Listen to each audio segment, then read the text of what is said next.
Hello Ram Ram dear friends, मैं चंचल कुमार एक और नई वीडियो में आपके साथ हाजिर हूँ। बीजेपी पार्टी में बहुत पिछले 2019 के बाद बहुत बड़ी कलह चल रही है। अंदर ही कलह है क्योंकि पीएम दावेदार के पक्ष में, क्योंकि मोदी जी तो चले जाएँ 2029 में, 75 साल बाद इन्होंने खुद कानून बनाया रिटायरमेंट या 27 में जा सकते हैं। तो इसके बाद पीएम कौन होगा, इसमें दो लोग आपस में टकरा रहे हैं, अमित शाह और योगी जी। योगी जी की पॉपुलैरिटी मोदी जी से ज़्यादा होती चली जा रही है। मोदी पहले हार्ड लीडर थे, अब थोड़े सॉफ्ट हो गए हैं, बुढ़ापे मतलब एज बढ़ती चली जा रही, तो अब उतना खून गर्म नहीं रहा।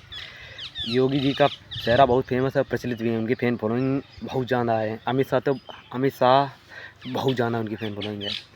अब ना ही उनके मन के डिप्टी सीएम बनाने दिए 2021 वाला जो चुनाव हुआ था उसमें, और ना ही उनके मन के डीजीपी नियुक्त होने दे रहे हैं।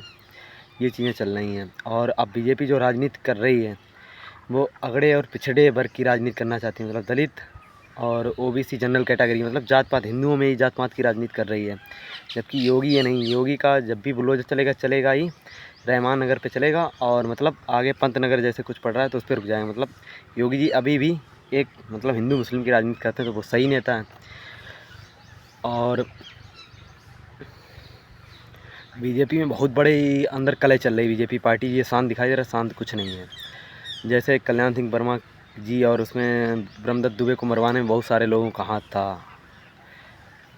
उसमें नाम सुनने को मिलता है कि मतलब बीजेपी के बहुत बड़े बड़े नेता उनको मरवाने में हाथ रहा है।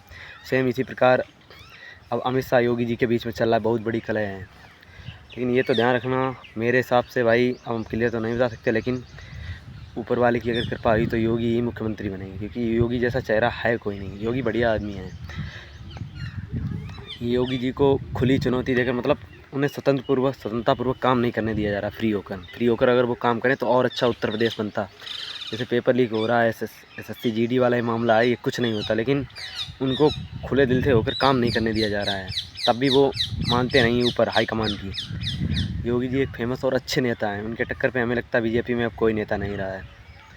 बहुत बढ़िया नेता हैं। देखो सरकार क्या करती है। फिलहाल हम लोग भाई राजनीति के चक्कर में ना बन के हम योगी जी को सपोर्ट करेंगे। अब मेरी ऊपर वाले से यही कृपा कि योगी जी ही पीएम बने। देखो क्या होता है, कि योगी जी से बढ़िया कोई नेता नहीं। उन्होंने पहले भी इन लोगों को चुनाव में टिकट देने से मना किया था, सांसद वाले में बीजेपी ने टिकट दी, फिर देखो ऊपर से टिकटें बांटी गई दिल्ली से।